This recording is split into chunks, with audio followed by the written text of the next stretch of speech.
What's going on, guys? Ted from Immersion here, and it's time for your D&D weekly update.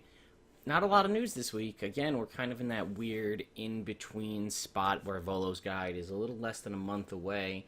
Right around Halloween, we should be getting it at Wizards Play Network stores. So we don't have a lot, and I feel like we should have gotten our Unearthed Arcana last week, but I guess we're probably going to get it this coming weekend. Either way, I'll do a review of that when it comes out. So what do we have this week? A couple of reviews, the survey for October, and some stuff about a new D&D novel that came out just a couple weeks ago. So if that interests you guys, stay tuned.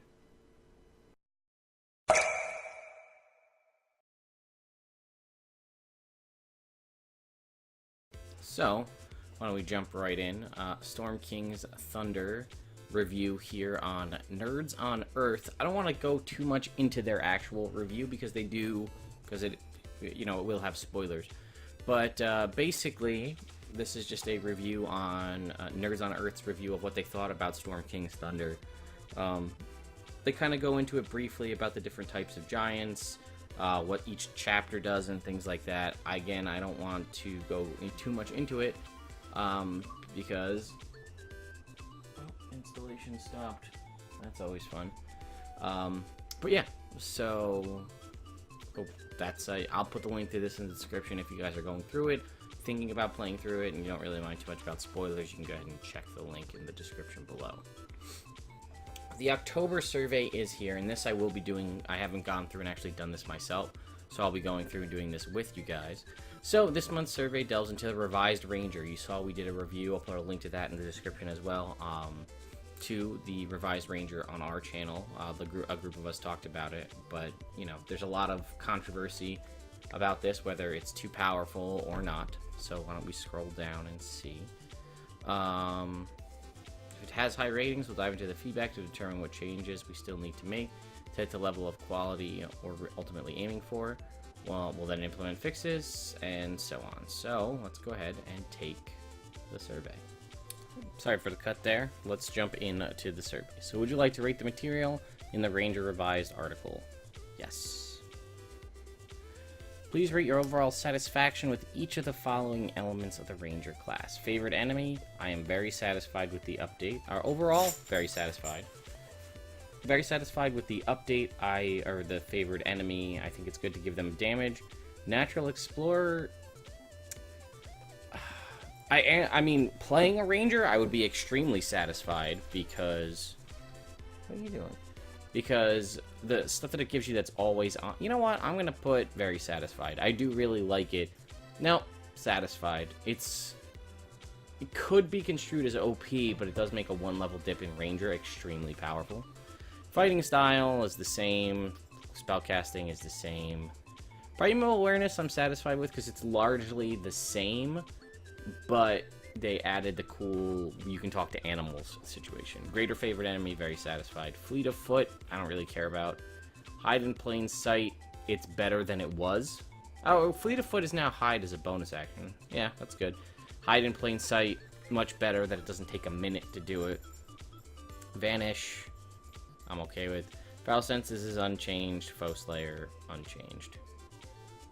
Although it is all creatures, not just your favorite enemy. Comments on the Ranger class in general. Alright, what do we got for this? I think this puts the Ranger in a much better place. So much so that I'm actually contemplating playing one, whereas I never would have before. They have... Okay, well, that's good. So we're going to move on. Overall, Animal Companion for the Beast Conclave. I think I am definitely satisfied with this overall. The Animal Companion options, I'm satisfied with. The Companion's Bond, I am very satisfied with. This...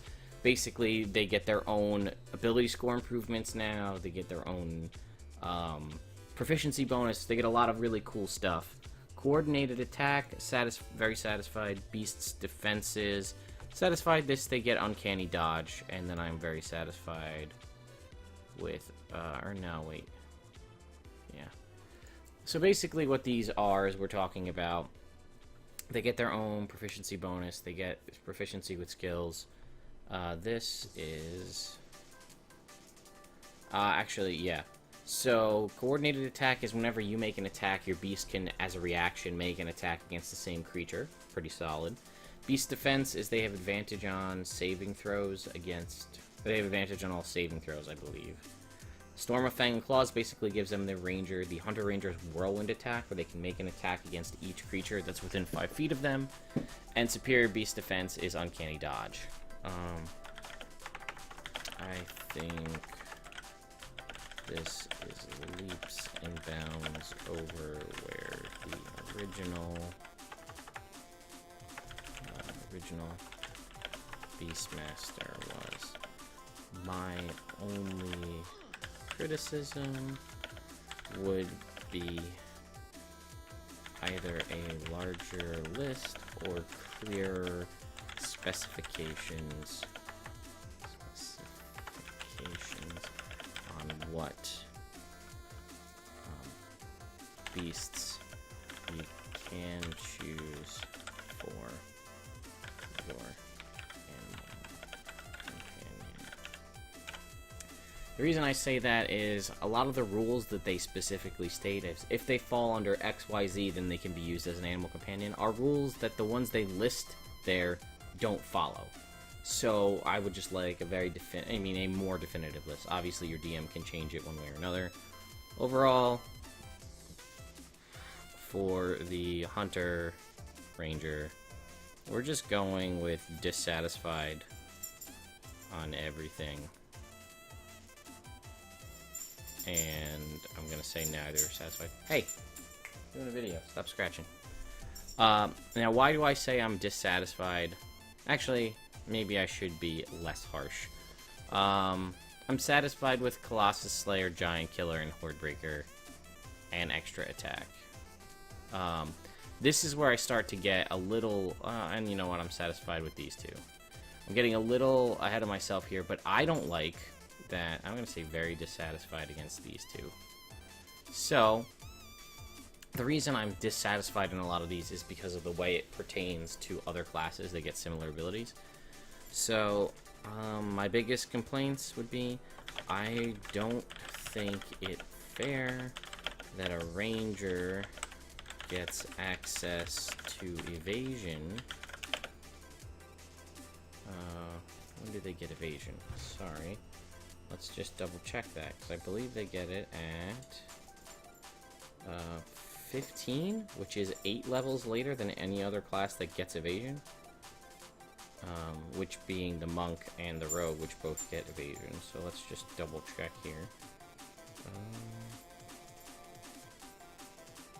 Ranger, yep, 15. So I don't think it's fair that a ranger gets access to evasion 8 levels later than the other 2 classes that get it. Rogue/monk. The same with Uncanny Dodge being obtained 10 levels later than the other class that gets it. Rogue.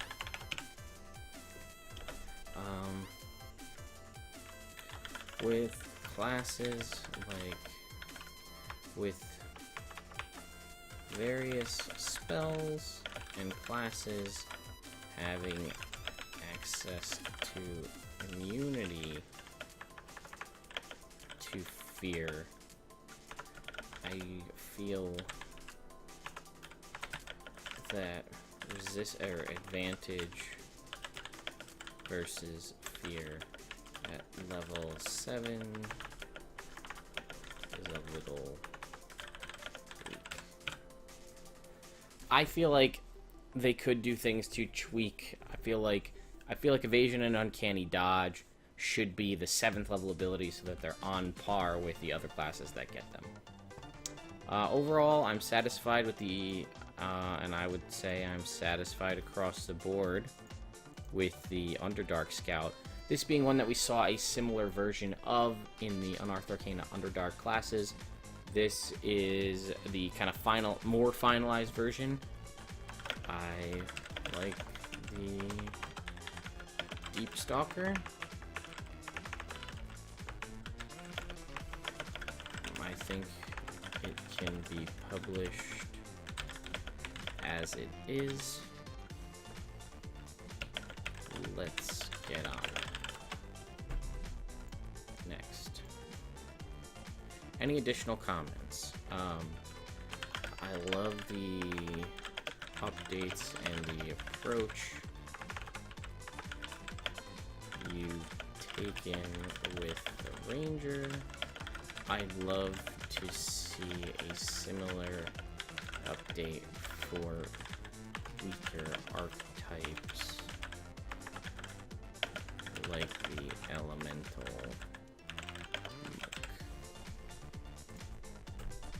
There you go. That's the survey. You have my response and what I feel on all these things. You know, I started going in a little heated on some of these, and I revised them as I went. So let's move on to The Devil You Know. This is the conclusion to the Brimstone Angel series. Personally, I do really like these series. I found it much easier to dive into these series of books than I did into a lot of the Drizzt novels.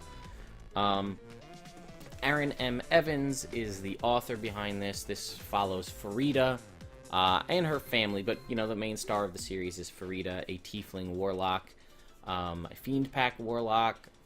She's a chosen of Asmodeus. There's a whole long story behind that. I'm really simplifying here, but it does take place in the Forgotten Realms, so if you do play games in the Forgotten Realms, things like Neverwinter, Waterdeep, Daggerford, cities and locales that you're familiar with will ring true. Things about the Underdark, stuff that, you know, might help you expand your knowledge of the realms.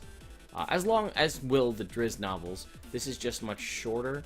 I can also say that with 100% certainty, they have the same. If you do the audiobook from Audible, the voice actress is very solid, and it's the same voice actress through all the books, which is always a bonus, as I'm sure some of you guys who do audiobooks have seen. Different voice actors can really make or break a series for you if they change actors or actresses halfway through. But yeah, this is the conclusion. We talked about Ashes of the Tyrant last year. That was the previous book. This is the conclusion of that. It also has a lot of insight into how tieflings, at least in this instance, are treated in the Forgotten Realms. A lot of cool insight into Dragonborn, the inner working of Dragonborn clans and things like that. That's more in the last book, Ashes of the Tyrant. But yeah, you might have also seen her on, she was on, not this year, but the past 2 years, the D&D Extra Life streams. She was a player playing some of the characters from her book. So right now it is out. It came out on October 4th. It is retailing for $27.95 American. It's hardcover. I don't know if the other books are hardcover, but it is also available on Audible. However, it's not out yet. It doesn't come out till the end of the month, I think the 28th on Audible. So that book is out though, so you can go ahead and check that out if you want a good book to read that is Forgotten Realms specific and helps you expand your knowledge of D&D. Might also be good to help you as a DM expand how you describe certain magics and magic attacks. You know, maybe pull from the book rather than trying to come up with how do I describe an Eldritch Blast or a Firebolt. Farida does a lot of those, Firebolt specifically. So, and then lastly, to kind of follow up on that, Erin M. Evans is on Dragontalk, the D&D podcast. So she's there talking about writing the conclusion to the Brimstone Angel series, and Chris Perkins talks about the Shadowfell in the lore you should know. So guys, that is pretty much it for this week. Like I said, a fairly short week. Let's talk about what we got going over here on the right side of your screen. So up top here is Know Your Role. We just hit episode 50, guys. 50 episodes of our stream. The characters are just recently level 15, probably soon to be 16, based on the amount of stuff that they fought in the most recent fight. But you can go ahead and check this video up here to see what happened when they finally got entrance into Candlekeep, and well, things seemed a little bit strange, so who knows what happened. You have to check out the video to find out. Speaking of that, this coming Tuesday, the 11th, I believe, yes, the 11th, is our 1-year anniversary At least since the videos hit YouTube. It's probably right around now. It's probably the 1-year anniversary of the stream itself. That's the 1-year anniversary of, we're going to call that the official 1-year anniversary of the series. So feel free to go ahead and come check that out. We're going to be, you know, it's going to be an interesting battle, to say the least, and an interesting time, and who knows what we're going to end up talking about afterwards and things like that. The Kickstarter Spotlight right here in the middle is one that just went out earlier this morning, probably by the time you guys are seeing this. This is Scroll and Codex by the folks at Elderwood Academy. If you guys are familiar, or the name sounds similar, it might be because they did the cool spell book, gaming book, like dice chests, almost, I guess you could call them. It's basically a wooden book that you open, has a dry erase brushed metal on the left side, and the inside is a dice rolling tray that's lined with felt of your color choice and has pick apart type foam for you to put stuff inside. Really cool. I have one. I did a video on the channel of me unboxing it. These are also the boxes that they used in the Acquisitions Incorporated video. The most recent one at PAX West, they had special Acquisitions Incorporated ones made for the stream. So that was pretty cool. And down the bottom, the DM's Guild Spotlight is still going to be a repeat of last week. That is the Taroki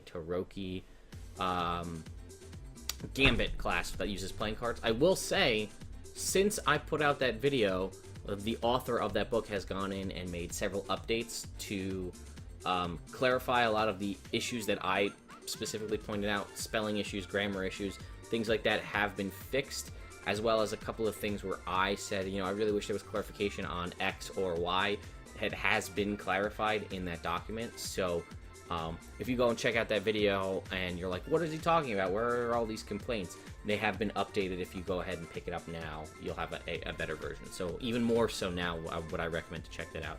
The reason why it's that is because I am going to be doing a review on the other product that that author put out, the Lacer Incarnate Last of the Lacers. This is basically his version and like the D&D version of bending from Avatar: The Last Airbender. There are classes that are basically Firebender, Airbender, Waterbender, Earthbender, as well as things like a Chi Blocker, a Kyoshi Warrior. Again, those are the Avatar names. They have different names in here. But basically, it's all of those classes, and the reason that I'm not doing that this week right now is because I'm going to be doing a play test coming up pretty shortly, and after the fact, I want to have feedback from the folks that are playing the class to let me know what they think about it. So be sure to keep an eye on the channel. I'll actually be, once that play test is done, I will be kind of before the stream on Tuesday. I will be running that video for you guys to check out. So be sure to keep an eye on the channel to stay up to date. And again, you can always hit down here to hit subscribe. We are very closely approaching 1,000 followers or subscribers here on YouTube. I am very, very thankful for that.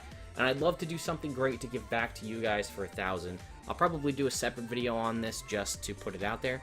But I'd love to know what you guys want to see. For 500 subscribers, I did a giveaway of a player's handbook and some dice and things like that. I've got some cool stuff that I could give away since then, but maybe you guys aren't really looking for a giveaway. Maybe you want to see a specific video or a series or something like that. Let me know what you want, and we'll see if we can't make that happen. But anyway, guys, I hope you have a great week. I hope your weekend was great. If you're here in America, happy Columbus Day. Maybe you have the day off. If so, enjoy it. Play some games. But anyway, guys, I'll see you next time.